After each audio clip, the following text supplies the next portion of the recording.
Assalamualaikum warahmatullahi wabarakatuh.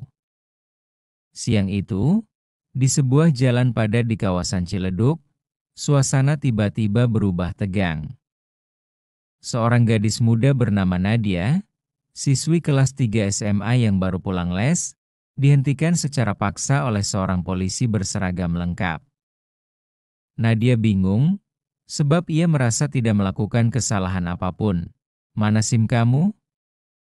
"STNK mana?" bentak polisi itu dengan nada kasar. Nadia yang masih gemetar segera merogoh tas kecilnya, menyerahkan surat-surat dengan tangan bergetar. Namun bukannya memeriksa dengan benar, polisi itu justru melemparkan surat-surat tersebut ke tanah. Warga sekitar mulai memperhatikan. Beberapa pedagang kaki lima berhenti melayani pembeli, ingin tahu apa yang terjadi. Nadia hanya bisa menahan air mata, terlebih ketika polisi itu mulai menuduhnya macam-macam. "Kamu ini bawa motor hasil curian, ya? Jangan pura-pura polos," teriaknya lantang. Nadia terkejut, wajahnya pucat. Ia mencoba menjelaskan, "Pak, ini motor punya ayah saya. STNK-nya jelas ada nama beliau. Saya tidak mencuri apa-apa." Namun polisi itu tidak peduli. Dengan emosi meledak-ledak, ia merampas kunci motor, lalu tanpa diduga mengambil botol berisi bensin dari bagasi motor dinasnya. Dalam hitungan detik, ia menyiramkan bensin ke motor milik Nadia. "Kalau kamu bandel, saya bakar sekalian motor ini," ancamnya. Nadia menjerit, berusaha menghentikan, tapi tubuh mungilnya ditahan kasar. Korek api dinyalakan, dan wus, motor itu terbakar hebat di depan mata semua orang. Jerita Nadia memecah keramaian, air matanya jatuh deras. Warga sekitar hanya bisa terpaku, sebagian merekam dengan ponsel. Polisi itu malah tersenyum puas, seolah-olah tindakannya benar, namun tanpa ada yang tahu, Nadia bukan gadis sembarangan. Darah dalam dirinya menyimpan rahasia besar, dan kebiadaban polisi arogan itu baru saja menyalakan api yang lebih besar dari sekadar motor yang terbakar. Mau saya lanjutkan ke bagian 2 dengan suasana mulai terungkap siapa sebenarnya Nadia? Bagian 2. Gadis biasa yang tak biasa. Api dari motor yang terbakar masih menyala.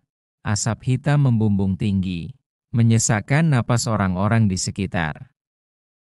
Nadia terisak, namun matanya mulai berubah tajam.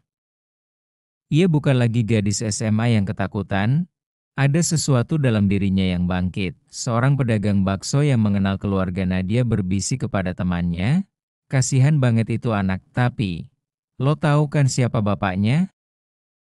Temannya melirik kaget, lalu menutup mulut dengan tangan, seolah tak berani melanjutkan. Polisi arogan itu masih mengumpat-umpat, merasa berkuasa penuh. "Biar kapok kau, anak kecil. Jangan pernah macam-macam sama aparat," katanya dengan pongah. Ia tidak sadar bahwa setiap kata dan tindakannya direkam puluhan ponsel yang diarahkan padanya. Nadia menegakkan tubuhnya. Wajahnya kini bukan lagi ketakutan, melainkan dipenuhi keberanian. Ia menatap lurus ke arah polisi itu. "Pak, apa Bapak yakin mau permalukan saya di depan umum seperti ini?" Suaranya bergetar, tapi kali ini bukan karena takut, melainkan menahan amarah. Polisi itu tertawa mengejek, "Memangnya kamu siapa, hah? Anak kecil so gaya." Nadia menarik napas dalam-dalam. Dengan lantang ia berkata, "Saya anak dari Kolonel Arif Wijaya, komandan di Markas Besar TNI Angkatan Darat." Sekejap, kerumunan terdiam. Bisik-bisik warga semakin riuh. Polisi itu pun mendadak pucat pasi, seolah darahnya tersedot keluar. Tangannya yang tadi garang kini sedikit bergetar.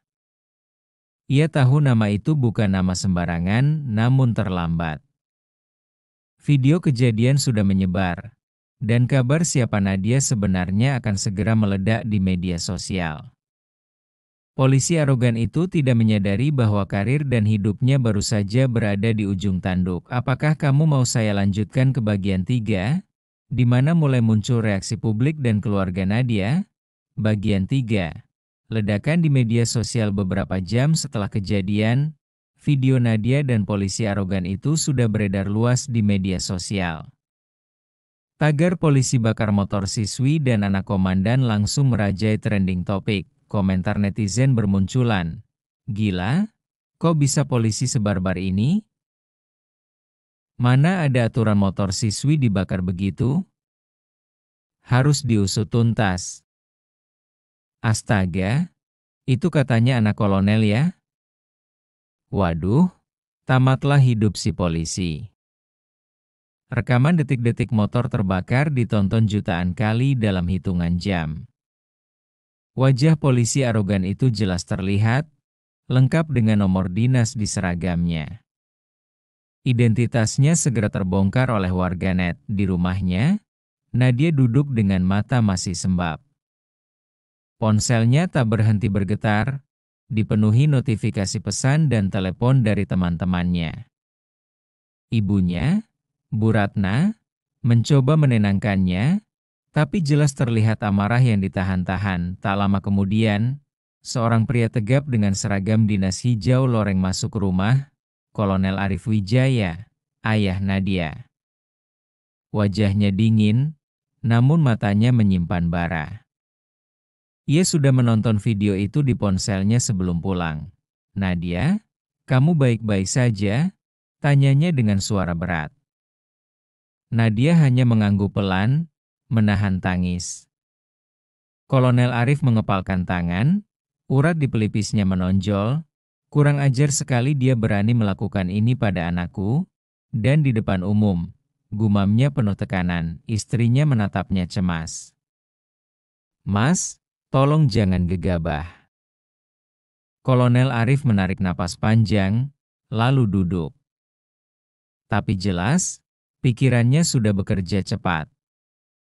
Sebagai perwira tinggi, ia tahu jalur hukum dan disiplin militer bisa segera bergerak.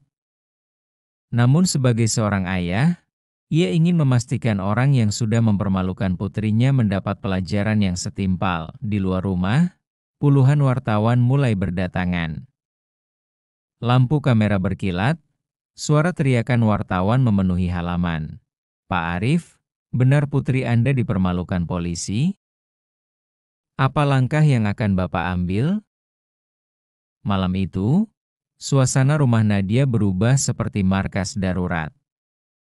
Semua mata kini tertuju pada kasus ini. Mau saya lanjutkan ke bagian 4, di mana tekanan dari publik semakin besar dan pihak kepolisian mulai panik? Malam itu, di sebuah kantor kepolisian sektor di Jakarta Barat, suasana mendadak kacau. Beberapa perwira berkumpul di ruang rapat darurat, wajah mereka tegang. Video tentang polisi arogan yang membakar motor siswi itu sudah jadi bahan berita nasional. Ini parah, Pak. Identitas anggotanya sudah tersebar di mana-mana. Netizen sampai gali alamat rumahnya, ujar seorang perwira muda sambil menampilkan layar ponsel yang dipenuhi komentar warganet. Kapolres yang memimpin rapat hanya bisa memijit pelipisnya. Astaga, apalagi dia berani bakar motor anak seorang kolonel TNI. Kalau Kolonel Arif turun tangan, masalah ini bisa jadi konflik antar institusi. Kita harus gerak cepat sebelum membesar. Sementara itu, polisi arogan bernama Bribka Suryo duduk di sudut ruangan dengan wajah pucat. Keringat dingin bercucuran dari dahinya. Rasa angkuhnya siang tadi lenyap begitu saja. Pak, saya hanya emosi sesaat. Saya tidak tahu kalau dia anak kolonel, katanya terbata. Seorang perwira senior menatapnya tajam. Suryo, kau sadar tidak? Satu tindak bodohmu bisa mencoreng nama seluruh institusi ini? Kau kira mudah menyelesaikan ini? Bentaknya di luar kantor polisi, puluhan wartawan sudah menunggu. Lampu kamera berkilat, mikrofon diarahkan ke setiap polisi yang keluar. Berita di televisi pun menyorot tajam. Polisi bakar motor siswi, diduga anak perwira TNI. Di sisi lain, Kolonel Arif sudah menerima telepon dari berbagai koleganya di TNI. Nada suara mereka sama. Geram, marah, tapi juga siap mendukung langkah apapun yang akan ia ambil. Arif, jangan biarkan ini hanya berhenti di minta maaf. Harus ada tindakan tegas. Kalau tidak, mereka akan seenaknya dengan rakyat kecil, ujar salah satu sahabatnya sesama perwira malam itu. Di dua institusi berbeda, dua arus besar mulai bergerak. Publik menekan kepolisian dengan suara keras, sementara TNI diam-diam menunggu aba-aba dari Kolonel Arif. Dan di tengah badai itu, Nadia duduk di kamarnya, menatap layar ponsel yang terus menyala. Ia sadar, hidupnya tidak akan sama lagi sejak motornya dibakar hari itu. Apakah kamu mau saya teruskan ke bagian 5? Saat pihak kepolisian mencoba menutupi kasus, tapi tekanan publik dan TNI semakin sulit dibendung,